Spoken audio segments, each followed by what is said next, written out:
ちょうどいい機会だ。無能はクビだ。一瞬何を言われたかわからなかった。普段から俺を無能だと罵る部長。ある日部長が清掃員の女性を泥棒扱いしていたところを俺がかばった。彼女はそんなことしません。証拠はあるんですか？ああ？お前、会社の人間よりわけもわからん薄汚い清掃員を信じるのか？いえ、そういうことを言っているのではなくて。すると部長はニヤニヤ笑いながら顔を近づけてとんでもないことを言ってきた。この泥棒をかばうってことはお前も同罪だな。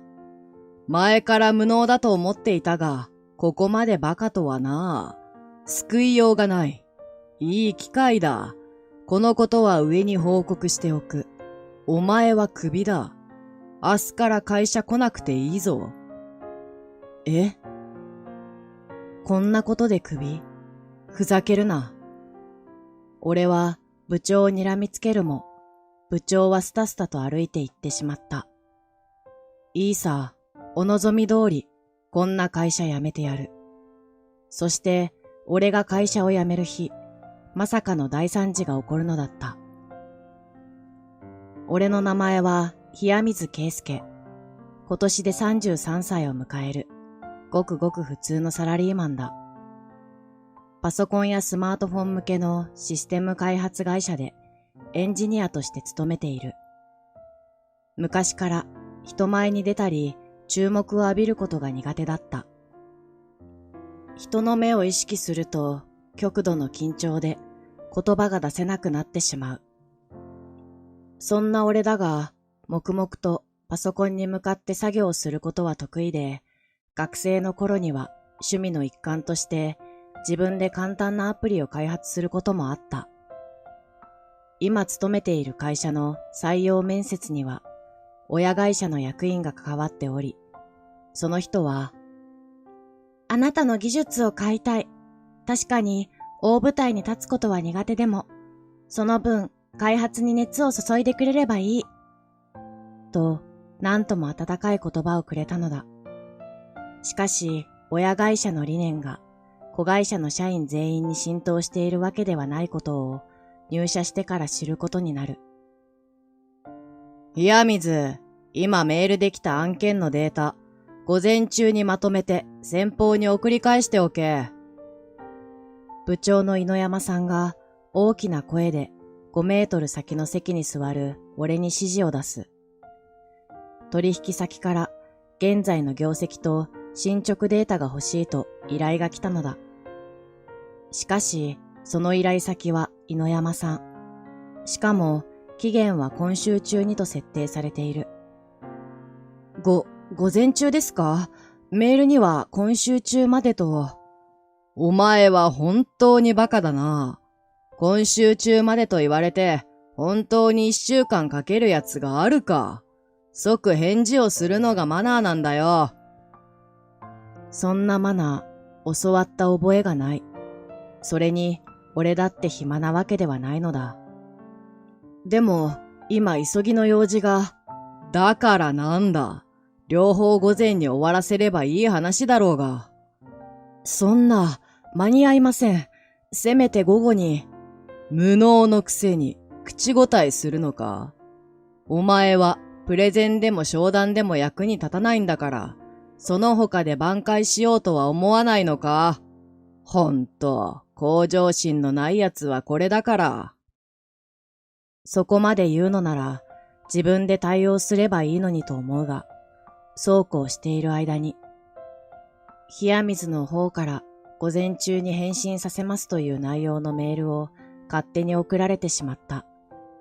そんな時間があるのなら、自分が手をつければいいのに、と思いつつ、慌てて今の作業を中断し、本来猪山さんがやるはずの業務に取り掛かる。なんとか12時までに終わらせ、送信すると、猪山さんは、遅いんだよ。ギリギリに送ってどうすんだ。と怒鳴ってきた。何を言っても怒られるだけなので、適当に返事をすることしかできない。本来、午後までに行うはずだった仕事を昼休み中に行わなければならず、みんなが席を立つ中、俺はパソコンにかじりついていた。午後になり、先ほどの取引先からメールが返ってきた。迅速に対応してくれたことへの感謝の言葉と、まとめたデータが予定していたものより随分とわかりやすく、このまま使えそうであるというお褒めの言葉をいただいた。頑張ったことが報われた俺は嬉しくなってすぐに返信しようとしたのだが、先に猪山さんが自分の手柄のように日頃から取りまとめていたデータのレイアウトを変えただけですので、礼には及びませんよ、などと返事をしてしまった。もう抗議をする気力もない。俺はこっそりため息をついて仕事を再開した。冷水さん、明日の会議資料ですけど。夕方、同僚に話しかけられて身を固くする。何か不備でもあっただろうか。しかし、彼の態度は困った様子でも怒っているようでもなかった。すごく見やすいです。どうしてもこのデータを入れると硬い資料になってしまうのに、冷水さんがまとめるととても簡潔ですよね。どうやっているのか教えてほしいんですけど。褒められているのだと気づくまで少し時間を要した。あ、そういうことか。いえ、大したことでは。でも、俺は資料を作っていた時のことを思い出し、コツを伝えた。同僚は満足して礼を言うと同時に、あることを耳打ちしてくれる。さっき、冷水さんのデータを部長が自分が作ったかのようにメールしてたじゃないですか。そうですね。実はさっき先方と別件で電話していたので、あれは正真正銘、冷水さんが一から作りましたって伝えておきました。え？本当に助かったと伝えておいてくれって言われましたよ。ありがとうございます。いいえ、真実を正しく伝えただけですから。俺の努力が認められて、少しだけ心が軽くなった。しかし、もちろん俺をないがしろにする人は変わらない。冷水、どうせお前は会議に出ても何も発言しないんだろ。時間の無駄だから、資料庫に行ってこれ探してこい。猪山さんから渡された紙は過去の製品リストだった。開発経緯などを事細かに記載したファイルがあるから持ってくるようにとのことだ。確かに会議で発言することは苦手だ。だけどみんなの話を聞いたり方針を把握することは大事だと思うのだが、猪山さんに俺の意見が通るとも思えない。素直に従い資料庫へ向かった。目当てのファイルを見つけ台車に積む。座席に戻ろうとしたが、あまりにも乱雑に積まれたり、上下逆さまに並べられたファイルが多く気になってしまう。会議が終わるまでには時間がかかるので、少し整理していると誰かが入ってきた。あ、お疲れ様です。お疲れ様です。確か先月からこの会社の専属清掃員として働いている女性だ。名前は慶山由衣さん。俺と同じくらいの年齢だろうが、長い髪を後頭部で雑に縛り、度の高そうな分厚いメガネをかけているせいか、実年齢はつかめない。加えて、作業着である長ズボンとエプロンは汚れが目立っている。いきなり現れたもので驚いてしまった。守秘義務などの契約も交わしているため、資料庫にも立ち入れるのだろう。ああ、お仕事ですか？すみません、すぐ出ます。お気遣いなく。あれ？ここの資料ってこんなに綺麗でしたっけ？慶山さんがぐるりと棚を見渡した。ちょうど俺の整理が終わったところだったのだ。すみません。俺が勝手に片付けちゃいました。もしかして彼女の仕事だったのかもしれない。彼女には彼女なりのプランがあったのであれば申し訳ないなと思っていると、慶山さんはメガネの奥の瞳を輝かせた。すごいです。さっき覗いた時はとても見られたものじゃなかったのに、この短時間で綺麗に。冷水さん、お仕事だけじゃなくてお掃除も丁寧なんですね。俺の名前知ってたんですか？もちろんです。とても仕事が細やかだと聞いています。そんないいものじゃ、みんなお世辞を言ってくれているだけですよ。だって、無能だって言われているんですから。誰がそんなことを？俺は、猪山さんの言動と、その原因を作った自分の性格について打ち明けた。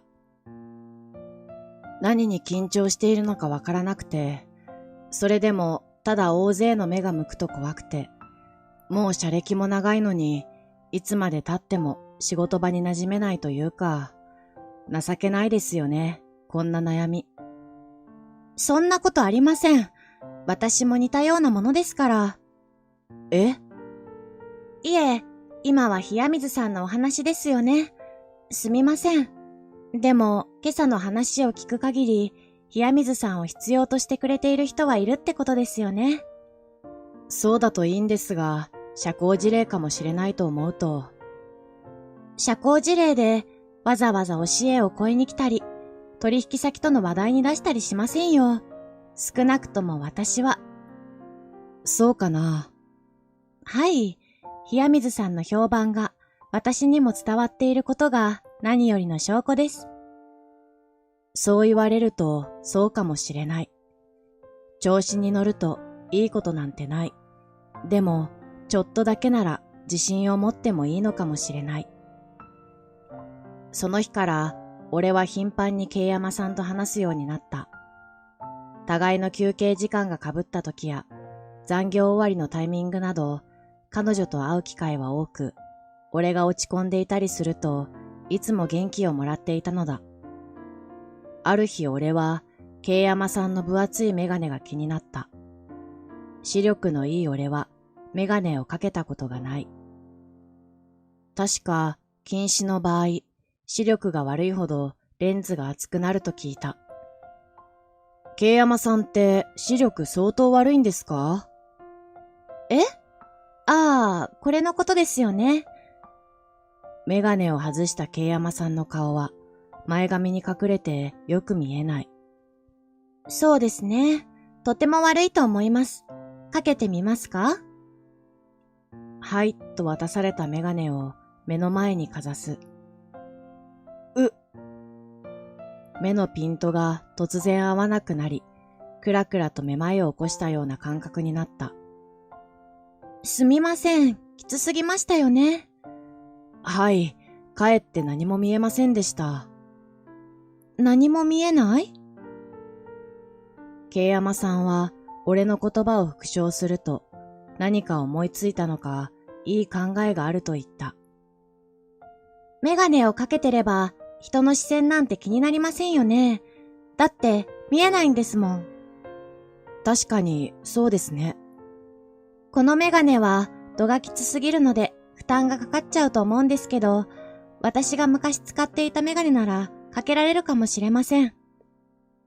その翌日、彼女が学生時代に使っていたというメガネを渡された。茶色のフレームに薄いレンズ。かけてみると視界がぼんやりとしていたが、めまいを起こすほどではない。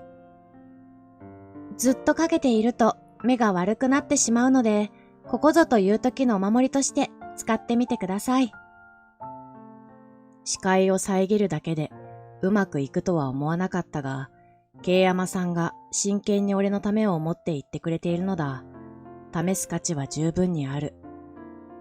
それから行われた直近の会議で、俺は自分が担当するシステムについて説明しなければいけなかった。いつも緊張してしどろもどろになり、周囲の目が痛くてさらに言葉を失う。最終的には、後ほど参考資料と説明をメールで送ります。と言っては犬山さんに、自分の仕事を自分で増やすなんて本当に無能だな。と馬鹿にされている。今日もきっと同じ展開になるだろう。とみんなの空気感から気持ちが伝わってくる。俺は慶山さんのメガネをかけた。顔を上げると何も見えない。人のいる気配はするが、誰がどこにいるのかわからないほどだ。見えなければいないに等しい。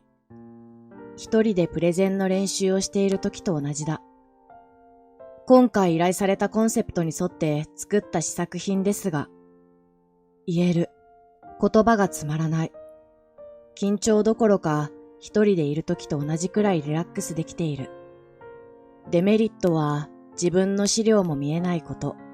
しかし自分の作った資料やシステムのことくらいカンペを見なくても説明できる。加えてみんなの反応もわからない。でも今は臆することなく説明ができていることに感動していて、正直反応なんて気にしていられない。とにかく自分の成果を、自分の思いを伝えたい。一生懸命口を動かし、見えない誰かに言葉を届ける。最後まで説明し終えたとき、まさか拍手を送られるとは思っていなかった。冷水、どうしたんだよお前。プレゼンできてるじゃないか。噛まないし、言葉にもつまらないし、何よりわかりやすかったよ。そりゃあそうだよな。冷水の作る資料はいつも明確なんだから、本人が説明すれば鬼に金棒と言ってもいい。大絶賛してくれる同僚のみんな。俺はメガネの効果を実感してしまったのだ。見えないだけで、要は気の持ちようで、こんなに世界は変わるものなのか。驚きつつも達成感にあふれ、後で慶山さんにお礼を言わなければと考えていた。俺は早くこの気持ちを伝えたくて、慶山さんを探した。すると、備品棚の床を掃除している慶山さんを見つけた。慶山さん。冷水さん？どうしたんですか？そんなに慌てて。慶山さんの言う通りでした。見られていることがわからないだけで、こんなにもうまくいくなんて、本当にありがとうございます。私はアドバイスしただけですよ。もともとの冷水さんの実力です。慶山さんが気づかなければ、俺は何も変わっていませんでした。ぜひお礼させてください。そんな、大それたことではないですが、でも、せっかくなので、お言葉に甘えさせてもらおうかな。押し付けられた備品の整理をする俺と、その備品棚の周囲を掃除する慶山さん。普段なら、ため息を吐きながらの作業だったはずなのに、彼女と話していると、あっという間に終わってしまう。そんな俺たちの様子を遠くから見ている人がいた。翌日、出社した俺は、オフィスの中心に向かった。人だかりができていて、騒がしく異様な雰囲気が漂っていたからだ。何かあったのだろうか。猫が迷い込んでいたりして。なんて、のんきなことを考えていた俺は、その中心を見て血の気が失せた。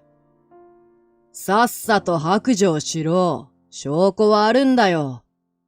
私じゃありません。そこには犬山さんに詰められている慶山さんの姿があった。慶山さん？あ、冷水さん。普段の人の良さそうな笑顔は失せ、この状況に怯えているように見えた。一体何が？こいつは産業スパイなんだよ。会社の情報を盗み出し、他社へ横流しする。その取引の証拠が着替えのロッカーから見つかったんだ。犬山さんが見せてきた書類には、社外費のデータが記載されている。これが慶山さんのロッカーに？何かの間違いか、濡れ衣ですよ。彼女はそんな人じゃありません。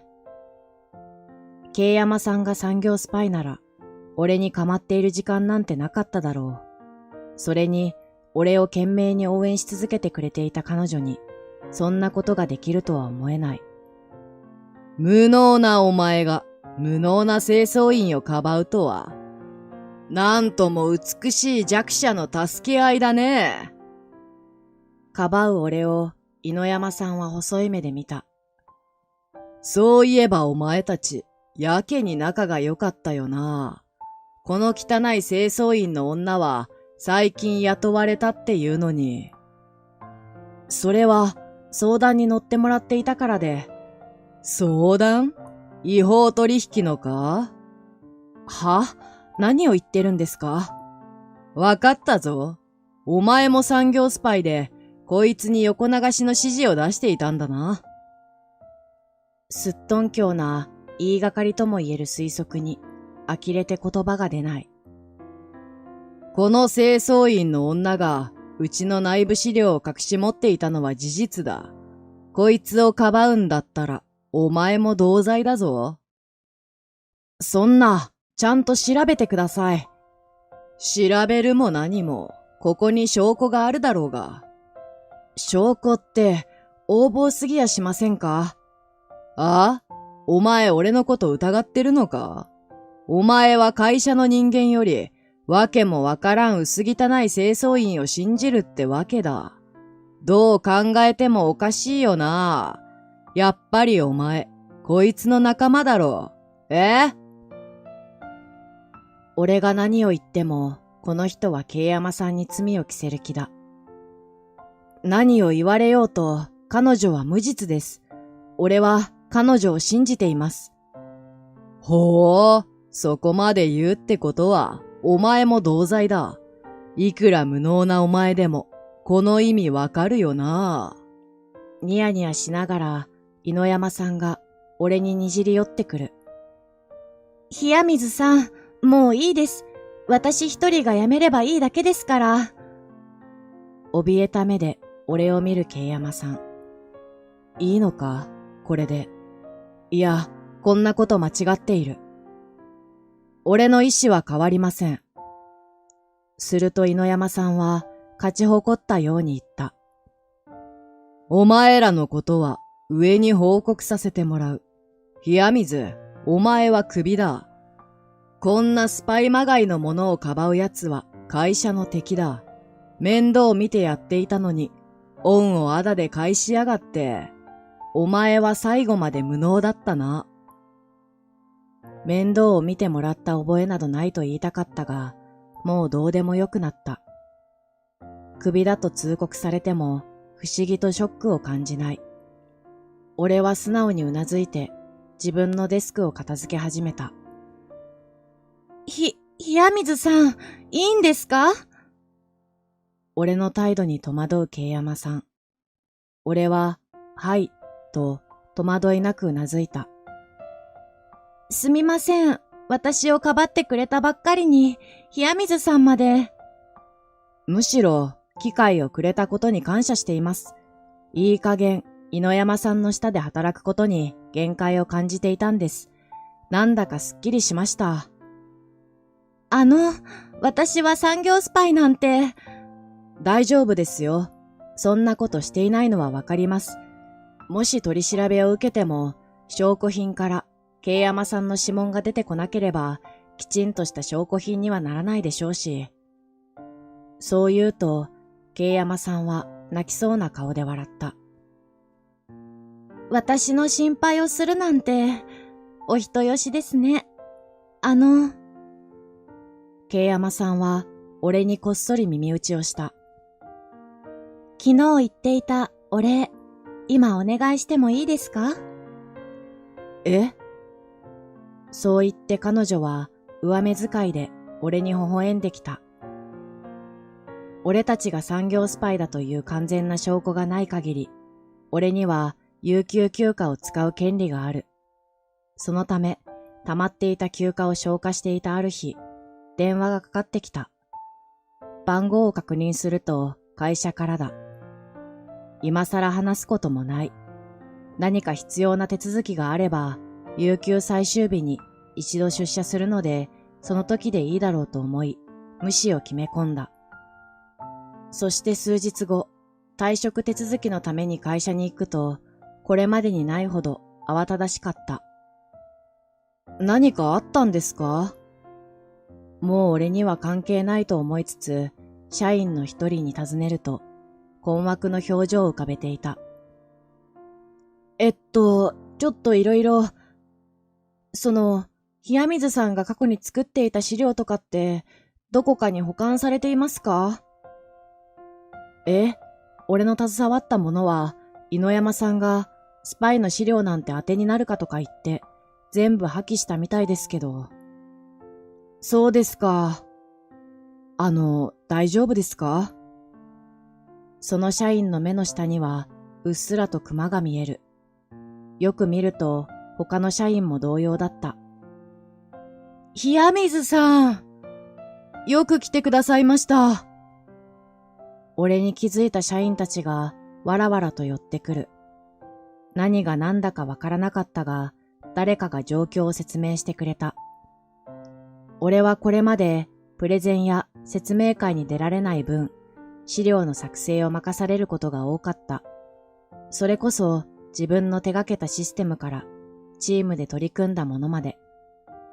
俺がいなくなってからというもの、当然他の社員が代わりに資料を作り、プレゼンに挑んでいたのだが、わかりにくい、根拠が不明だ、アピールポイントがわからないと何度もお叱りを受けているうちに、わずか数週間で信用を失い、契約打ち切りが後を絶たないらしい。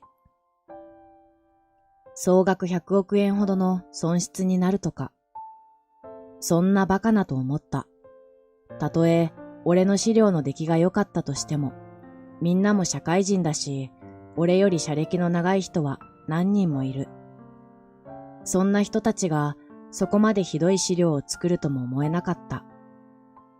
その疑問を口にすると、みんなが言いづらそうに口ごもる。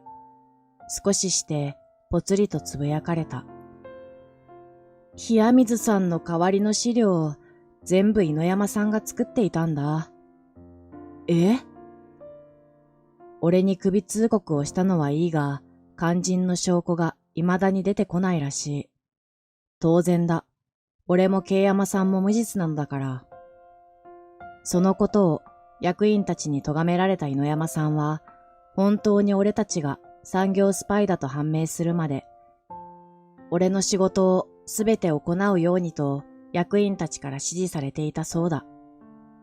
これまで資料作成は全部俺に押し付け、プレゼン自体も別の社員に任せていた。自分は後ろで指示を出し、見ているだけ。開発にもろくに携わっていなかったので、根拠のよくわからない資料を無駄に時間をかけて作っていたそうだ。その結果が今につながる。みんなは契約をつなぎ止めようとしたり、後処理に奔走しているわけだ。冷水！数日ぶりに聞く怒鳴り声に、俺の周りにいた社員が引いていく。みんなと同じく熊を作った井野山さんがずかずかと俺の前にやってきた。何回も電話したのになぜ出ない？だって、クビになったんですし、もう俺に用はないですよね。あるに決まっているだろ。今まで作っていた資料、全部作り直せ。何を言っているんだ、この人は。あまりにも自分勝手な命令に開いた口が塞がらない。井野山さんが破棄したんですよね。だからなんだ。もう一度同じものを作り直せばいい話だろうが。無能の俺にそんなことができると？無能の部分を強調して言ってみる。どんどん周りに人が集まってきた。みんなの注目を浴び、冷や汗が流れる。発表の場でもないのに人の視線が痛い。俺に非はないのだから彼を無視し、人事部に挨拶して帰ろうか。そう思ったとき、猪山さんの肩を押しのけ、前に出てきた人物がいた。社長だ。冷水くん、私からも頼むよ。社長、どうにも彼には君のように仕事をすることができないらしい。おまけに、君の不正取引の疑いも今となっては怪しいものだ。どうか戻ってきてくれないかね。こんなことを頼むなんておこがましいとわかっているが、我が社には君が必要なんだ。最初の面接でも似たようなことを言ってくれたこの会社。でも嘘だった。残念ですが、転職先はすでに決まっているんです。今日は退職の手続きを済ませたら帰ります。俺たちがこんなに頼み込んでいるのに、よくそんな態度でいられるな。自分の行動を棚に上げ、猪山さんは俺に強く出る。その時、凛とした声がオフィスに響いた。あら、罪をなすりつけて退職に追い込んだくせによくそんな態度でなんて言えますね。そのお言葉、そっくりお返ししますわ。その場の全員が声の方に顔を向ける。艶のある髪を長く伸ばし、前髪を耳にかけ、端正な顔立ちをあらわにした美女が立っていた。グレーのスーツを身にまとい、堂々とした立ち姿に圧倒される。なんだお前は、部外者は立ち入り禁止だぞ。猪山さんが女性に食ってかかるが、社長が慌てて頭を下げさせる。猪山くん、なんてことを言うんだ。彼女は桂副社長だぞ。桂副社長？オフィスがざわつく。知っている人と知らない人が半々といった形だ。そうだ、桜システムズの次期社長。まさか知らないのか？桜システムズとは親会社の名前だ。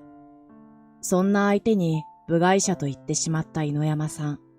しかし謝罪の姿勢は見せない。その桂副社長が一体何のご用で？冷水さんはうちで働いてもらうことになったの。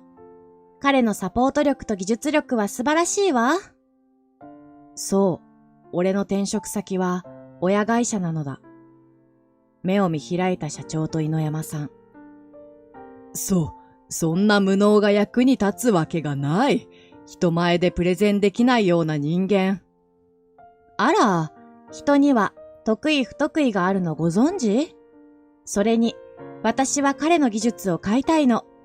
大舞台に立つことは苦手でも、その分開発に熱を注いでくれればいいわ。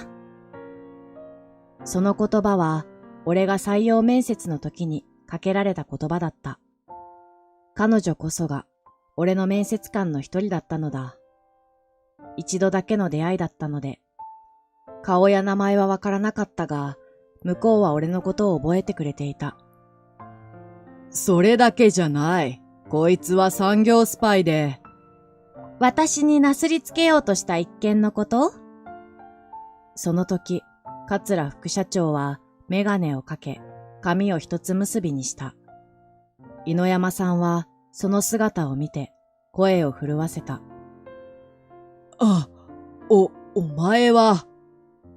相変わらず人を下げるのがお上手だこと。そういった桂副社長の姿は、慶山さんに瓜二つだった。そう、慶山さんの正体は、親会社の副社長なのだ。彼女の本名は、桂由衣。わざわざ、慶山という偽名を使っていたのには、訳があった。学生の頃から成績優秀で、経営者の道を迷いなく進んでいた彼女。社会人になり、エリート街道まっしぐらの中、桜システムズの副社長であり、次期社長候補として活躍するようになってからというもの、いかに会社を大きくするか、それだけに注力してしまっていた。いろいろな経験を積んできた自分の意見こそ正しく、社員の話は聞かない。社員を信用せず、何にでも口を出し、気に入らないことがあると怒鳴りつけることもしばしば。そんな彼女は多方面から反感を買い、いつしか孤立していた。ようやく自分の状況に気がついた時には、誰も彼女の話を聞かず、指示も無視される始末。どうすればいいのかわからない。何を信じていいのかわからない。そんな彼女に、現社長、つまり彼女の父親から視野を広げた方がいいと諭されたそうだ。そして違う世界に選んだのは子会社の清掃員業。社員を、会社をさらに俯瞰してみるために別の会社で他業種として働くことにしたそうだ。子会社であれば手続きは簡単に行える。万が一にでも自分の正体がバレないようにと偽名を使い、彼女はたくさんのものを見てきた。自分のように威張り散らす人、意見を言えずに言いなりになっている人、与えられた環境で頑張る人、人の足を引っ張り蹴落とそうとする人、自分を変えようと努力する人。たくさんの人や環境を観察しているうちに、いかに自身が傲慢であったか、どうあるべきであったか、だんだんと理解できたらしい。冷水さんのように、現状を打開するべく努力し、実力におごらない人柄こそ、今の私に欠けている要素。もちろん仕事もできる。私には彼が必要なの。そんな人材、なおさら手放すわけにはいきませんな。冷水、お前はここの人間だ。お前なんかが親会社に行って何になる？せいぜいボロ雑巾のように、いいように使われて終わるだけだぞ。猪山さんがそう俺に言った。ボロ雑巾か。俺をこき使っていたのはあんたじゃないか。すると、桂副社長は笑いながら言った。手放す？そんな悠長なことを言っている場合かしら。何？だって、あなたは解雇されるんだもの。は？おかしいと思ったのよね。たかが清掃員と社員一人をはめるために、あそこまで手の込んだ不正取引の証拠書類が存在するなんて。桂副社長はヒールの音を立てながら、猪山さんにカツカツと近づく。だから、こっちでいろいろ調べさせてもらったわ。冷水さんが犯人である証拠なんて、いつまで経っても出てこないわよね。だって、あなたが犯人なんだもの。何を証拠に？証拠だらけよ。だって、横流し先に暴露させたんだもの。メールの履歴もバッチリ。そんな、でっち上げだ。大方、そのうちバレる前に誰かになすりつけておこうと思ったんでしょうね。それで最近評価の高くなった冷水さんをターゲットにしたってとこかしら。仕事のできないあなたにとって自分が下に見ていた相手が成果を上げている姿は気に食わないんじゃない？そしてと、桂副社長は社長にも冷ややかな目を向けた。あなたも関与しているという情報も得たわ。前々からおかしいと思っていたのよ。ここの経営方針がうちが指示したものと全く違うんだもの。私腹を肥やしているうちに悪い方へ進んでいたみたいね。社長までも顔を青ざめさせ、猪山さんの肩を叩く。そんなこと、誰かが我々をはめるための罠だ。なあ。ええ、そんなことするはずないですもんね。ほら、冷水からも言えよ。俺たちは立派な上司で、不正なんかないって。それに、証拠の信憑性もどうせ確かではないんだろう。彼女はお前に一目置いているんだから、お前が言えば、俺たちの疑いは晴れるんだ。不利なことを言ったら、どうなるかわかっているよな。と小声で脅される。そしてそんな俺をみんなが見ている。こんな大事な場面で誰もが俺の発言に注目している。めまいがした。息が苦しい。そうだ、こういう時のためにお守りを持っているんだ。俺はカバンに忍ばせていたお守りのメガネをつかむ。これをかけて誰が誰だかわからなくなれば。どうした冷水。冷水、おい。俺はぐっと手を握った。これじゃあ今までと同じだ。俺は俺を認めてくれた人のためにも。そう心で決意をしてみんなに向き直った。証拠はあります。メガネを掴んでいた手を離し、スマートフォンを引っ張り出す。社長と猪山さんが共謀しているやりとりのメール、かさ増しした請求書のデータ、計算の合わない利益額と収入のグラフ。俺がこれまでの資料に使っていたものだ。おかしいとは思っていたが、不正取引が行われていたとは夢にも思っていなかった。桂副社長に頼まれて、過去のデータを思い出し、首通告をされた日に彼女に渡しておいたのだ。一昨年の7月の報告書と昨年の決算書、このデータを見る限り不正があったと考えられます。そして相手への証言もあります。取引先は不正な取引だと知らなかったようで、大変ご立腹でした。言えた。メガネをかけずに相手の顔を見て。そろそろ観念したらどうかしら？うなだれる社長と猪山さん。こうして二人の悪事は社員全員の知るところとなり、後日彼らの不正はニュースに取り上げられた。もちろん解雇どころか警察沙汰だ。社内には別の代表が置かれることになり、全員の意識改革から始まることになる。指揮系統は桂副社長。責任感の強い彼女は子会社がもう一度独立して運営できるようになるまで面倒を見てくれるらしい。そんな彼女の秘書として俺は新たな人生をスタートさせた。たまに彼女のことを慶山さんと言ってしまい慌てて訂正する。そんなに言いにくいなら下の名前で呼んでもいいのよ。そんなのまるで恋人みたいじゃないか。そう思っていると彼女は茶目っ気たっぷりにウインクした。もちろん会社から出た時だけね。やはりそういうことらしい。メガネを外しコンタクトレンズをつけている彼女の顔は本当に美しい。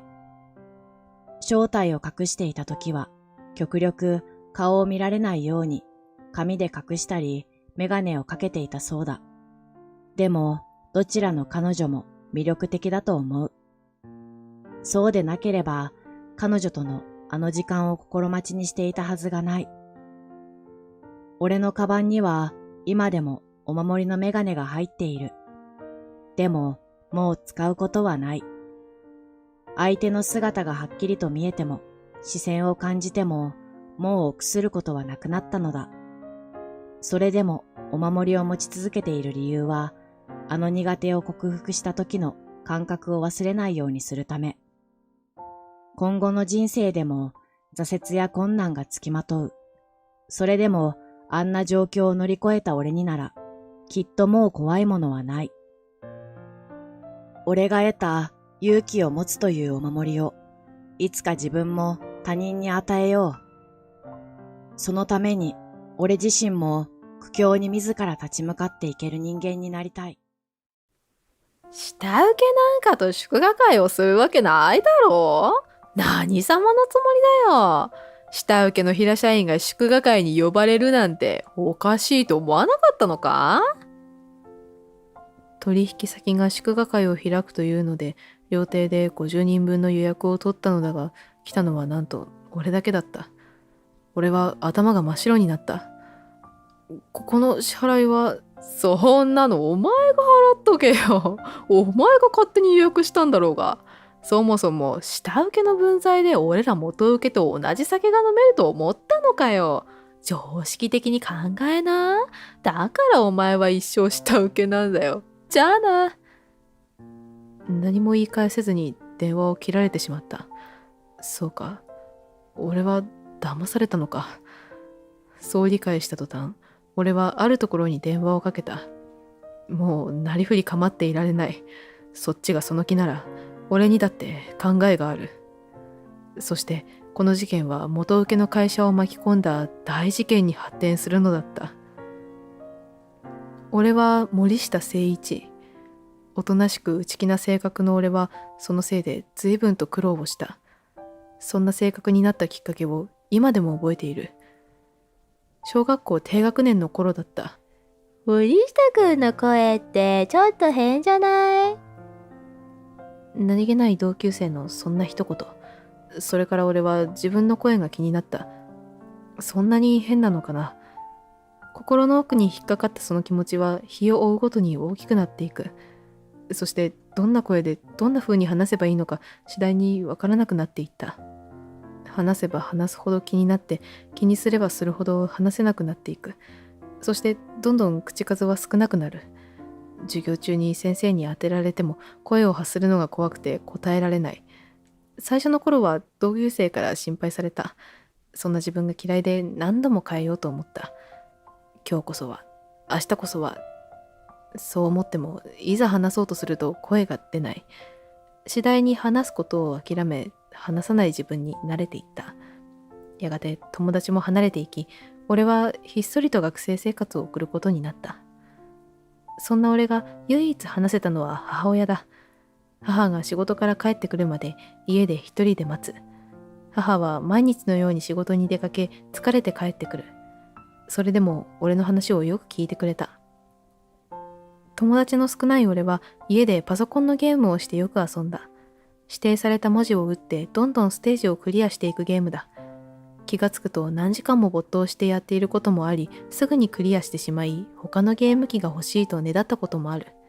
その時、母は悲しそうに言った。ごめんね。買ってあげられないの。ああ、俺の家はお金がないんだな。小学生ながらそう思ったことを覚えている。それから俺は物をねだることはなくなった。そんなある日、俺は流行りの風邪で高熱を出した。母は仕事も休み、ずっと看病をしてくれた。俺が体調を戻した頃、次は母が熱を出した。辛そうに眠る母をただ見守るしかできなかった。母はうなされて父の名を呼んだ。3年前に亡くなった父の名だ。母を助けてくれるお父さんはもういない。俺がしっかりしないと。いつまでも子供ではいられない。立派になって母を安心させたい。そんなことを考えるも、小学生の俺は無力だった。中学生、高校生と成長するにつれて少しずつ人と話せるようになった。それでも友達ができるほどではなかった。陰気で目立たないやつ。自分でもそう思っていたように、人もそう思ってたんだろうな。仲が良さそうにはしゃぐ同級生たちを羨ましいと思いながらも、俺は一人、教室の中で時間が過ぎるのを待った。高校3年生の頃、進路相談の時期が来た。先生との面談でもうまく話せなかったが、実は俺には心に決めていることがあった。稼げる仕事がしたい。たくさんお金があれば母も安心するだろう。結局、俺は奨学金を借りて情報系の専門学校に行った。IT 系の仕事なら話さずにできそうだし、収入も安定してそうだ。社会のことを何も知らない俺は単純にそう思った。遊び回る同級生を尻目に、俺は勉強と独学でプログラミングを学んでいった。その甲斐もあって、無事に IT 系の会社に就職できた。就職できてからも内気な性格は消えなかった。そんな俺を気にかけてくれた同期がいた。彼は丸山陽介。大学卒業後に新卒で入社。年は俺の2つ上だ。内気な俺によく話しかけてくれた。うまくは話せなかったが、俺は嬉しかった。こんな俺にも気さくに話しかけてくれる。今まで孤独だったこともあり、初めて友達ができるかも、と期待に胸を膨らます。だが、それは地獄のような日々の始まりだった。俺たちの仕事はプログラマーだ。システムエンジニアの設計をもとに実際にプログラムを作り上げていく。仕事にも慣れたある日、丸山くんにプログラムの質問をされた。森下くん、ここがうまくいかないんだけど、わかる？俺は森下くんのパソコンの画面を見る。口下手な俺はうまく説明ができない。代わりに俺が彼のキーボードを叩きコードを書いた。今思えばそれが良くなかった。それから丸山くんはしょっちゅう俺に助けを求めた。内心疎ましく思いながらも断ることができなかった。そんなある日の昼休みに給湯室に冷やしていた飲み物を取りに行った時、そこで彼が別の同期と話しているのを立ち聞きしてしまった。あいつマジで使えるぜ。森下くん、あんまりさせたら悪いよ。それに上司にバレたら怒られるぜ。バレるかよ。あいつが言わない限りな。どうせうまく喋れないから大丈夫だよ。そんな風に思われてたのか。彼を優しいと思ってた俺は正直ショックだった。彼の俺への優しさは無償のものではなかったんだ。絶望感にほんの数秒立ち尽くしてしまう。すると給湯室から出てきた二人と出くわした。おう森下くん、お疲れ。そう言って立ち去る彼は動揺しているようだった。俺が話を聞いたのを感づいたんだろう。俺は目を合わせることができなかった。その日の午後、丸山くんは変わらずに俺に手伝いを求めた。俺はためらった。なんだよ、お前分かってんのか？これまでの丸山くんとは違う威圧的な声だ。人の担当のコードを勝手に書くなって研修で言われてただろ？書かせてた俺も悪いけど、お前も同罪だよ。大ごとにしたくないだろ？そういう丸山くんは悪人の顔をしていた。これまで通り仲良くやろうぜ。そう言って俺の肩を軽く叩く。悪いことだと思いながらも断れない自分。俺は迷いを抱えながらも彼の手伝いをし続けた。そうやってできた成果を丸山くんは当然のように提出する。やがて人当たりも良くて媚びを売るのもうまい彼は一つ上のポジションに出世をした。役職はないがグループのリーダー的なポジションだ。自分でコードを書きながらグループの進捗を管理する立場。本来ならそうなのだが、彼は自分で書くべきコードをすべて俺に投げた。俺の仕事量は半端なく多くなった。それでも俺は彼に反抗したり、周りに助けを求めることができなかった。人の倍ほどの仕事を馬車馬のように必死になってこなす日々。それでも俺はただ黙々と仕事をすることしかできなかった。やがて彼は元請け会社に転職した。俺ってさ、やっぱり使われる人間じゃなくて使う方なんだわ。持ち前の容量の良さで気に入られたと自慢げに話していた。数年後、俺は相変わらず黙々と仕事をしていた。寡黙な俺は周囲とは仲良くなれず、出世もできそうにない。そんな中、久しぶりに丸山くんから連絡が来た。久しぶりだな。元気だったか？確かに、随分と久しぶりだ。何か用事だろうか。いい話を持ってきてやったよ。今度、うちの会社でアプリリリースの祝賀会をやるから会場用意してくれよ。50人分だ。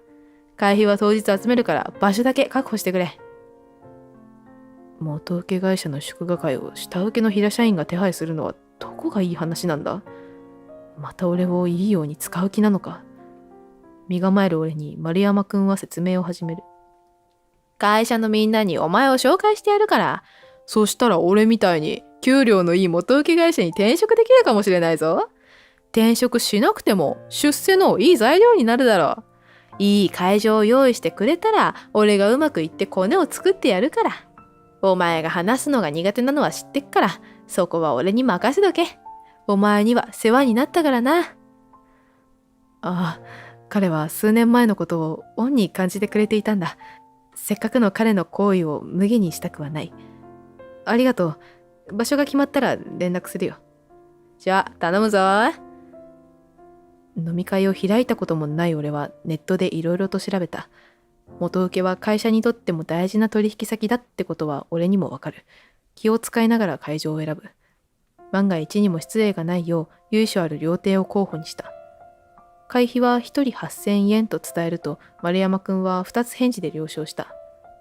俺は言われた通り自社名と個人名を添えて予約をした。仕事を早めに終わらせておろしたてのスーツを着て会場に向かった。料亭に着くとスタッフに丁寧に案内された。広い大部屋でみんなの到着を待った。やはり緊張する。知らない人たちとうまく話せるだろうか。いくら下請けで仕事を請け負った会社の社員とはいえ、俺だけが部外者だ。不安な気持ちと戦いながら開始時間を待つ。そろそろ時間になるが、まだ誰一人として来る気配がない。おかしいなと思いつつ、不安になった俺は丸山くんに電話をかけた。いつぐらいに着きそうかな。そう尋ねる俺に、丸山くんは電話の向こうで笑い声を響かせた。よく考えろよ。嘘に決まってんだろ。俺はわけがわからなくなった。嘘？なぜこんなことを？なんで？どういうこと？混乱する俺に丸山くんは笑いながら答える。下請けなんかと祝賀会をするわけないだろ。それに呼ぶなら俺みたいに楽しいやつじゃないとな。お前なんか呼んでも仕方ないだろうが。そんなこともわからないようじゃ、この仕事は向いてない。どっかの工場でも紹介してやろうか。求人誌で探しといてやるよ。ひどい。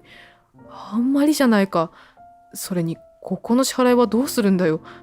そんなのお前が払っとけよ。これに懲りたらおとなしく引きこもりでもしてろ。陰気な口下手にはお似合いだろ。俺は心底怒りを感じた。怒りに手が震えるのを感じる。その怒りのままに丸山くんに言い放った。じゃあ、もう御社とは取引中止だ。今後も一切仕事は受け付けない。はあ？下っ端風情のお前にそんな権限ないだろう。勝手に勘違いして会社の名前を使って予約して。下手したらクビだな。俺はお前と違って信用もあるんだ。誰もお前の話なんて聞かねえよ。そう吐き捨てるように言う丸山くんを無視して、俺は電話を切った。それから俺は意を決して、あるところに電話をかけた。もう、なりふり構っていられなかった。丸山くん、悪いけど君は、これで終わりだ。しばらくすると、閑古鳥が鳴いていた会場に、あれよあれよと人が集まり、無事に祝賀会が開かれた。そして、遅れて丸山くんも現れる。お前、どうやってこんな。その声を遮るように、会場に到着したばかりの元請け会社の杉田社長が開口一番に俺に謝罪をする。森下さん、大変申し訳ありませんでした。社長？こんなやつになぜそこまで。たかが下請けの平社員ですよ。丸山、お前森下さんになんてことを言うんだ。大体なぜお前が森下さんの連絡先を知ってるんだ。こいつは俺がいた会社の同僚です。ただの隠居ですよ。はい、森下、社長にどんな嘘ついたんだよ。なんてことを言うんだ。お前も頭を下げろ。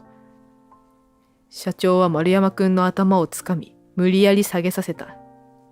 そう、俺は下請けだ。それは間違いない。だが、俺は個人でも杉田社長の会社と取引をしている。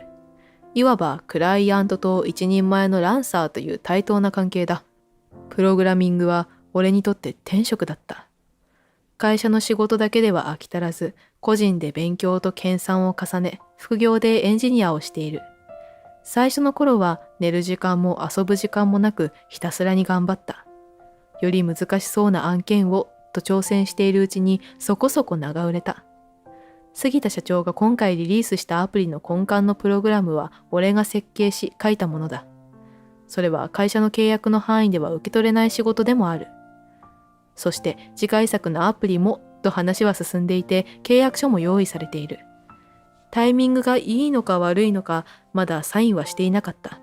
杉田社長に連絡して今後の取引はしないと告げる。口下手ながらも事情を説明すると社長は平謝り。すぐに人数を集め祝賀会を行うと言った通り、すぐに人が集まった。察するに丸山も社長からの急な呼び出しできたんだろう。うちの丸山が大変無礼を働いて申し訳ありません。森下さんはそちらに在籍されていたんですか？俺が下請け会社に所属していることは内緒にしてたのに、今回のことでバレてしまった。もう御社とは仕事はできない。もう取引もしません。留飲が下がらない俺は嫌だからと子供じみた理由で仕事を断る。そんな、森下さん、どうか考え直してください。杉田社長は土下座をした。人に土下座をされたのは初めてだった。こんなに立派な人が、なんだかこちらが申し訳なくなった。元はといえば丸山くんのせいなのに。俺は前言を撤回し仕事を受けることにした。その光景を見ていた丸山くんは放心したようにずっと宙を見ていたが、やがて腰を抜かしてその場に派手に尻餅をついた。そしてお前ふざけるなよ。そう言って俺に向かってきた丸山くんの腕をつかむ杉田社長。いい加減にしろ。お前会社を潰す気か。杉田社長は俺に何度も謝りながらそんな彼を連れ去っていった。1年後、次回作のアプリも無事にリリースされた。杉田社長から連絡が来た。あの時のお詫びも兼ねて接待をさせてほしいと。人と話すのが苦手な俺は大人数は嫌だと答えた。杉田社長と2人で予約困難な高級寿司店に行くことになった。これまで食べたことがないようなとびきりの美味しいお寿司をごちそうになった。話のネタにと杉田社長はあの日のことを話してくれた。あの時は本当に申し訳ありませんでした。深々と頭を下げる杉田社長。丸山くんは俺に嫉妬をしていたそうだ。涼しい顔でどんどんと仕事をこなす俺に出世欲のあった彼は焦った。元請け会社に転職後、最初のアプリリリースの開発者名簿に俺の個人名が載っているのを見つけた。会社のルールを無視して俺に仕事を押し付けていた彼。もしもそれがバレたら今後のキャリアの汚点になるかもしれない。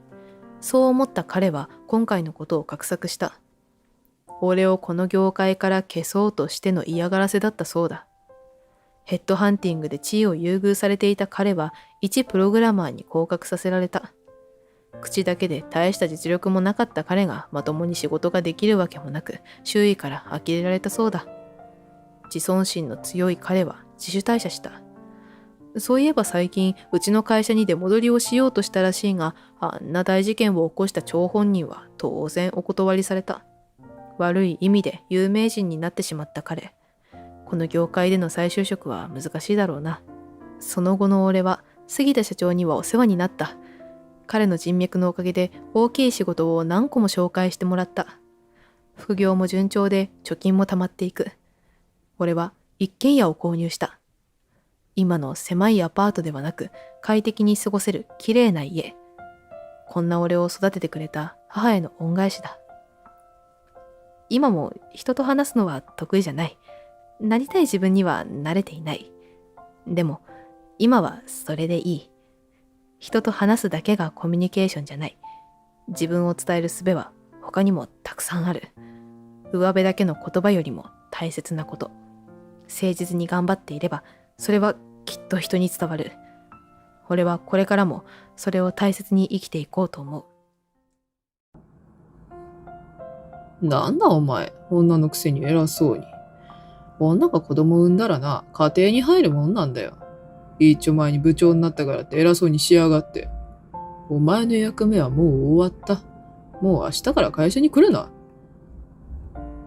この会社の社長である義父は目をつり上げ口泡を飛ばしながら罵った。傾きかけた義父の会社のために10年間奮闘してきた。やっと業績が落ち着いてきた時だった。これからって時に、私は冷静になるように努めながら答えた。ですが、私は会社のためを思って、現に業績だって。うるさい。思い上がるのもいい加減にしろ。この愚か者め。これだから女は嫌なんだよ。ぐちぐち言いやがって。俺がクビって言ったらクビなんだよ。俺に逆らうのかこのクズが。話にならない。私は何も言わずにそのまま社長室を後にした。もうこんな会社どうなっても知るものか。足早に歩きながら私の頭にはすでにある計画が浮かんでいた。私は木島遥香、40歳。子供の頃からおしゃれや可愛いものが大好きだった。童話に出てくるお姫様やテレビに映るアイドルのようなフリフリで可愛らしい衣装が好みで、機会さえあれば親にせがんで着させてもらった。残念ながら私自身は容姿が優れていたわけじゃなくて、もてはやされる美女は手足が長くて細い人ばかり。私のようなぽっちゃり気味の体型には似合わないのは分かっている。それでも可愛い衣装は素敵な女の子になれる魔法の道具。自信をなくしたり、辛いことがあった時こそおしゃれして胸を張っていればいい。だから私は自分に魔法をかけるようにたくさんおしゃれをするように。いつしか自分が着るだけでなく、そんな衣装を作りたいと思うようになっていた。高校卒業後は服飾の専門学校に進み、専門的な知識を学んだ。専門学校を卒業後、上京した私は憧れだったアパレルショップに就職した。働きながらも日々の流行をチェックすることは欠かせない。最新の流行も知らず、センスのかけらもない店員から買いたいとは思わないだろう。私は先輩たちから学びながらも、自分で雑誌を読んだり、ファッションイベントに行って研究に励んだ。衣装に似合う髪型や化粧、ネイル、アクセサリーなど、幅広い知識を得て感性を磨いていくのは、これからもきっと役に立つと思ったから。大変だけど、働きがいのある日々が続いていた。ゆうすけと出会ったのは、働き出して3年目だった。任される業務も増えて、後輩を指導することもあった。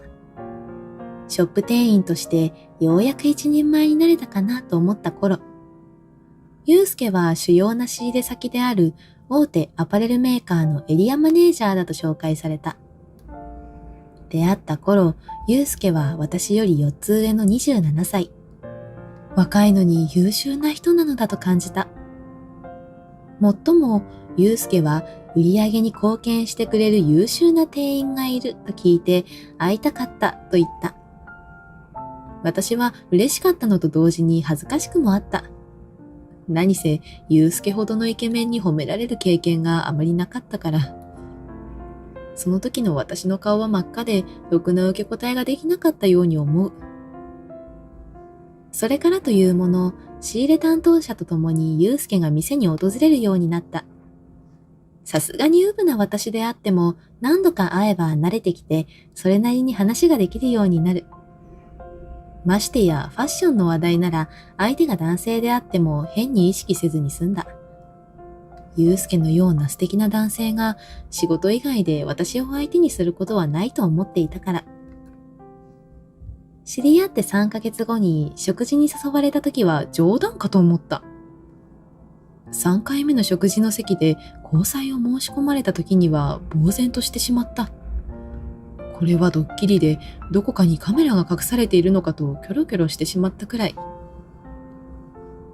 交際は順調に進んだ。二人の話題はファッションに関することが多かったけれど、ゆうすけといると時間を忘れるほどだった。1年が過ぎた頃、夜景の素晴らしい高級レストランに招かれて、私はプロポーズを受けた。こんなに幸せでいいのだろうか。頬をつねってみたけれど、痛かったので夢じゃなかった。実は、ずっと隠していたことがある。婚約指を左手薬指にはめてもらい、美味しい料理を楽しんで至福の気分でいた私に、祐介が改まった表情で打ち明けてきた。なるほど。祐介のようなイケメンで有能な男性なら言い寄る女はたくさんいる。私より美人でスタイルのいい女性と付き合ったって不思議じゃない。こんな私を選んだということは何か事情があったというわけ。恋愛に疎い私の頭を嫌な想像がよぎった。多額の借金だろうか。まさか他に女がいるとか？父が社長なんだ。思いもよらぬ言葉に私はしばらく固まっていたと思う。そういえば彼が勤めているメーカーの社長と名字が同じことに今更ながら気づいた。ホームページには社長のポートレートと長い文章が記載されているのを見たものの、あまり印象には残っていなかったから。こういう時、なんて言っていいのか。私は言葉に詰まった。ただ、一つだけ分かったことがある。祐介は社長の七光で養殖についていたんじゃない。他社の担当者に負けないくらい仕事熱心だった。だから私は彼に惹かれたというのもある。びっくりしたけど、親が何しているかはあまり関係ないかな。私はありのままの祐介が好きだから。そう言ってくれて安心したよ。そこで一つお願いがある。祐介は居住まいを正し、頭を下げていった。今すぐとは言わないが、将来的にうちの会社に来てもらえないかな。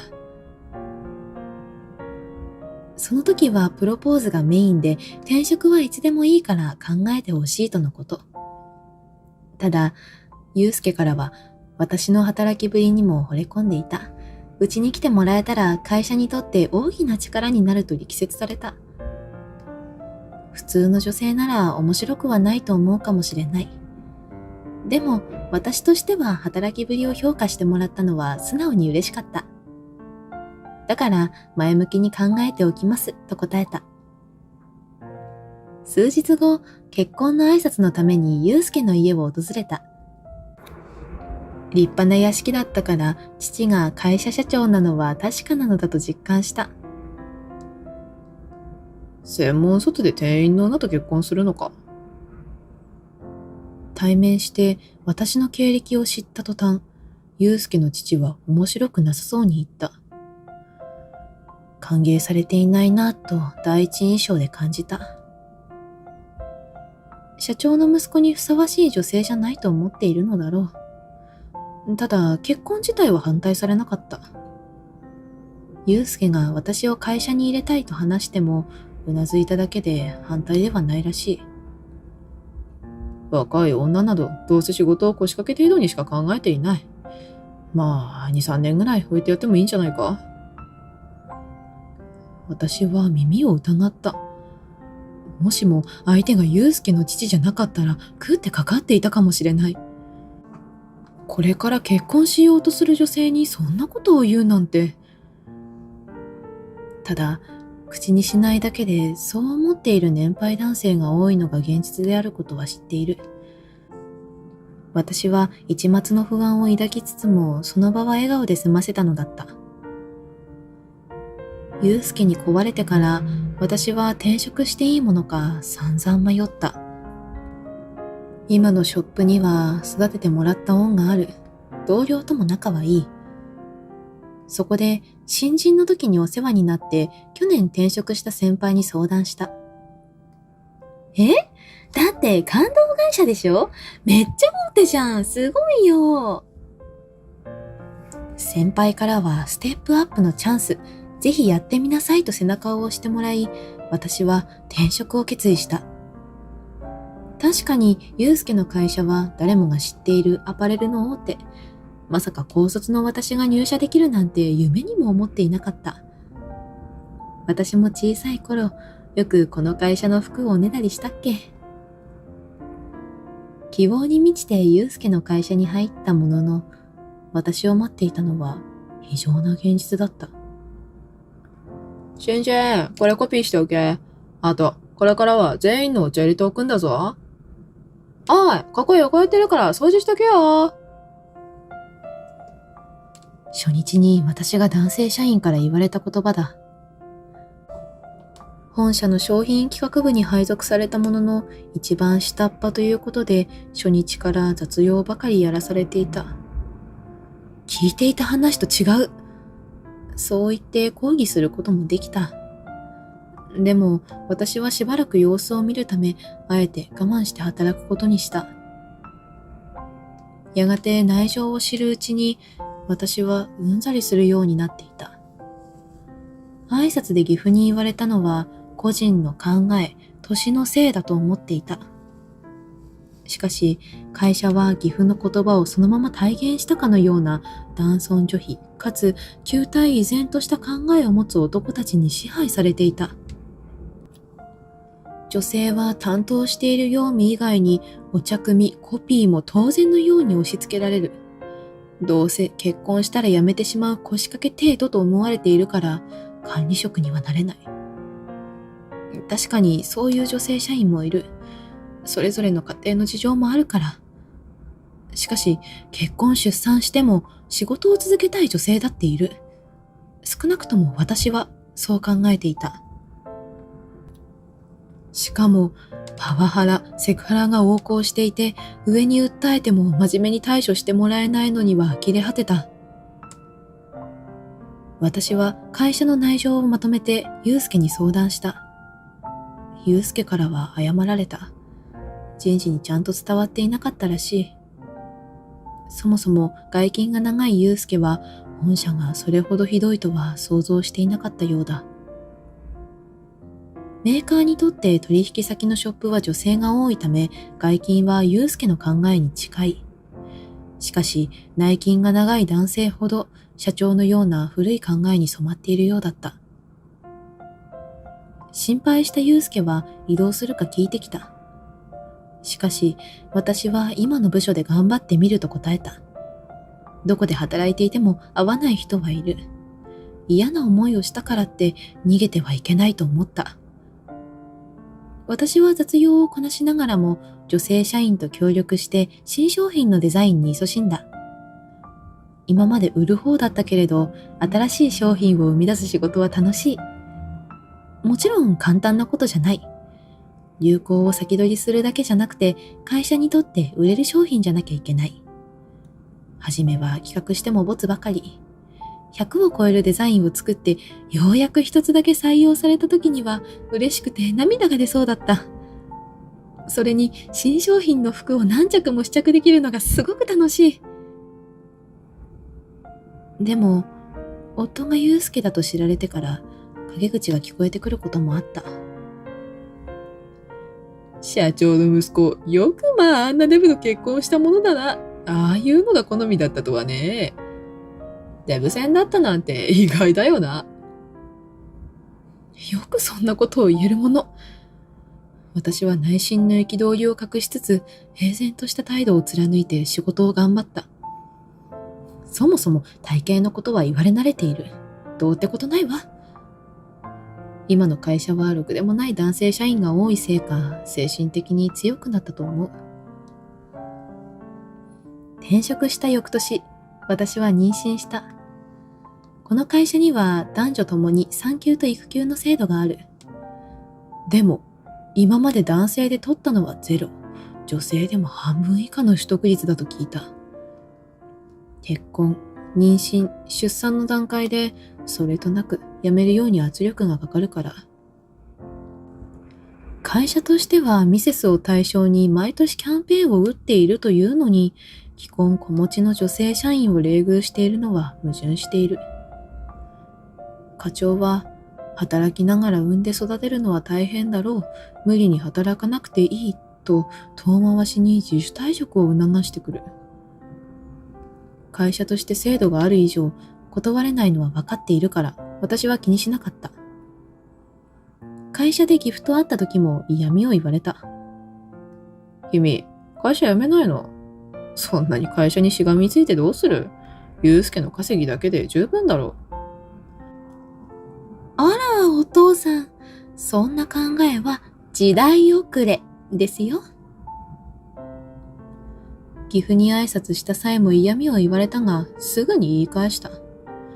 岐阜は生意気な嫁だと思ったのだろう。苦い顔をして黙り込んだ。今の会社に入って、私も随分面の皮が厚くなったみたい。私が堂々と産休と育休を取得し、上から嫌味を言われても平然としているのが女性社員の間で話題になったらしい。木島さんのように堂々としていればいいんだ。別に悪いことしてるわけじゃないもんね。そうそう、出産と育児は大変だけど仕事は続けたいもん。旦那の稼ぎだけじゃ安くてやっていけないしさ。つうか、うちの会社、アパレルのくせに考え古いよね。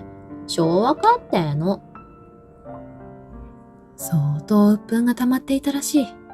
給食前の送別会で集まった時、これまでの境遇への不満が噴出した。わずかに出席していた男性社員は女性たちの勢いに飲まれて隅っこの方で小さくなっていた。そして無事に子供が生まれた。男の子だったので、ゆうすけの希望を取ってレンと名付けた。待ち望んでいた子供にゆうすけも喜び、出産後もできるだけサポートしてくれると約束してくれた。岐阜はともかく、うちの両親と夫が協力してくれれば何も怖くはない。2年間の産休と育休を経て、私は会社に復帰した。その後も無理することなく、時短で育児をしながら勤務を続けた。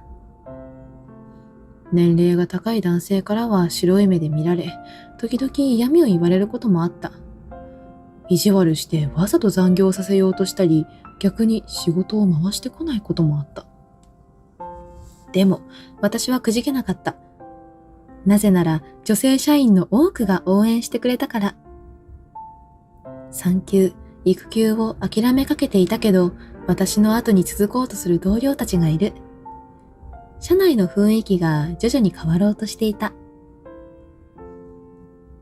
しかし、業績の方はというとなかなか芳しくない。ゆうすけからもいい話は聞かない。伝統ある会社だけど、言ってみればそれだけ。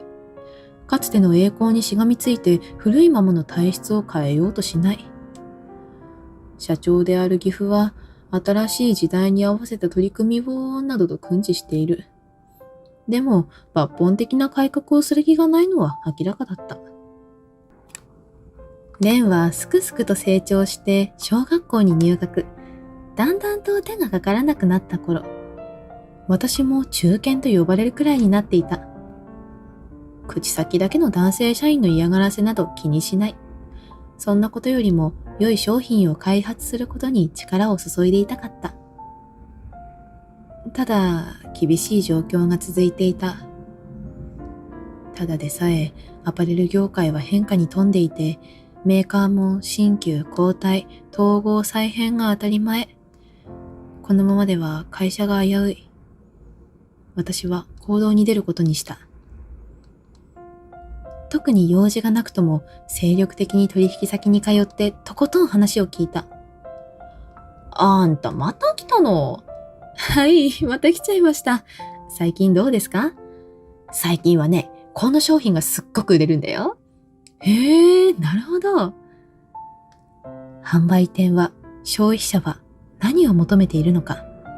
作る方が独りよがりになってはいけない。厳しい時こそ現場に答えがあるのだと信じて。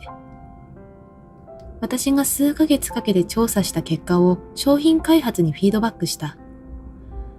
同時に芸能人や有名キャラとのコラボやイベント出展にも力を入れてブランドを周知する機会を増やすように提案してみた。古い体質の会社なので思うようにいかないことも多かった。それでも粘り強く説得していった。ほらこの間イベントしたら SNS で若い子のフォロワーが増えたんですよ。一言言わせていただきますけど、今ここで大きく舵を取らないと会社潰れますよ。そうだな。やってみるか。はい。結果を見せると、前は非協力的だった男性社員も少しずつ話を聞いて協力してくれるようになった。数年かけて徐々に業績は上向いていった。入社して10年目、私は部長に抜擢された。部長といっても新たに設立された部署なので部下は数人しかいなかったけれど、それでも最年少かつ初めての女性部長だった。多くの女性社員、並びに営業本部長に昇格した祐介が味方してくれたのが大きい。とにかく私は張り切っていた。やるべきことが多かったから。男性優位ではなく能力主義を取り、優秀な人材をどんどん活用、任せられる業務を広げていった。産休育休をはじめとして、社員の権利である休暇を取りやすい職場づくりを心がけた。結果的に女性にとって働きやすい会社になりつつあった。はるかさんのおかげですっごい働きやすいです。前のうちの会社とは大違いですよ。女性が生き生きと働いていれば、やる気のある男性だって負けていられないと張り切るようになる。そうだよな。俺たちも負けてらんないよな。さ、営業行ってきます。私も、今月は私のチームが勝ちますからね。今はお茶組なんて頼む人は一人もいない。みんなが目標を持って生き生きと仕事をしていた。君が部長になって会社の雰囲気が格段に良くなったようだと祐介にも褒められた。社長である岐阜は何も言ってこないが、きっと喜んでくれているんじゃないかな。そう期待していた。そんなある日、会社で岐阜に呼ばれた。一体何の用事だろう。不安と期待がごちゃ混ぜになった私が社長室に入った途端、冷たい言葉が投げつけられた。お前には会社を辞めてもらう。女の本分に戻って家庭を支えるんだ。ショックを受けた私だったけど、すぐに立ち直った。入社以来、辞めろと言われたのは数えきれない。でも、部長になってからは聞かなくなった。会社に貢献してきた私に辞職を突きつける理由が知りたい。私が問う前に、岐阜が口を開いた。お前に会社をかき回されるのはもううんざりだ。勝手なことばかりしやがって。女が子供産んだらな、家庭に入るものなんだよ。一丁前に部長になったからって偉そうにしやがって。岐阜は目をつり上げ、口泡を飛ばしながら罵った。男性優位の会社に反発して女性ばかり活用していたわけじゃない。今まで機会すら与えられなかった人材として結果的に女性が多かっただけ。私は冷静になるように努めながら答えた。会社を良くしたいと思っただけです。働きやすいように環境を整えれば社員のやる気が出るというもの。現に業績だって。うるさい。思い上がるのもいい加減にしろ。お情けで入れてやったのを忘れたのか？こんなことなら身ごもった時点でやめさせるべきだった。お言葉ですけど、私がその時点で会社辞めてたら、会社潰れてましたよ。は、どの口が言ってるんだ。お前は誰のおかげで今ここにいる。高卒のお前をこの会社に入れてやったのは俺だろ。おう、忘れおって、この愚か者め。これだから女と仕事するのは嫌なんだよ。お前はクビだ。この恩知らずが。話にならない。おそらく私と岐阜はお互いそう思っていたのだろう。変化を望む私と変化を望まない岐阜。時間をかけて話し合っても分かり合えない相手というのは存在する。私にとって岐阜がそうだったらしい。私は何も言わずにそのまま社長室を後にした。もうこんな会社どうなっても知るものか。しかし、岐阜は嫌いなものの会社自体には愛着がある。私は急にこの会社を去るのが寂しくなってきた。職場に戻った私の顔色が悪かったらしく、部下たちが心配してくれた。みんなに励まされて少し元気が出たものの、私は確信していた。会社に残っていてもいい結果にならないと。1週間後、不動産屋に来ていた私のスマホが鳴った。相手を見ると会社からの連絡だった。そろそろかかってくるかなと思っていたけど、私はため息をついて電話に出る。お前、よくもやってくれたな。地声がでかいので耳を近づけなくても声が響く。今忙しいので。まだ向こうではめいていたが、聞く気もせずに切った。電話をしてきた理由は想像がつく。私の辞職は社長に強要されたからだと社内に知れた。それを聞いた女性社員たちが結束して一斉に辞めるという挙に出た。人に釣られて辞めるものじゃないと私は説得を試みたものの、彼女たちの意志は強かった。だったら一緒に仕事をしましょうということで今日に至っている。新たに立ち上げる会社の規模は小さい。それでも直営の店舗を持ち、お客様一人一人のニーズに応えるべく、きめ細やかなサービスを目指している。格安でオーダーメイドも手掛けたい。可愛い服を着たい。作りたい。そんな私の夢を実現できる会社にしたいと思っている。1年後、私が立ち上げた会社は順調に業績を上げていた。オーダーメイドを始めたところ、大人気で1年先まで予約が埋まっているほどだ。もともと同じ会社で働いていた女性社員がそのまま移ってきたから気心も知れている。余計な口出しをして邪魔をするような男性上司がいなくなった分、みんな生き生きとしていた。女性社員がごっそりと抜けた岐阜の会社は、一時は倒産寸前にまで陥った。女性向けブランドが主力なのに、社内の女性にそっぽを向かれた結果はすぐに現場に出たらしい。普通に売れなくなると、押し売りのような強引な営業を取ったのが逆効果となり、次々と取引が停止されてしまった。結局、岐阜は取締役会で解任された。そして会社が居づらくなり、自ら会社を去った。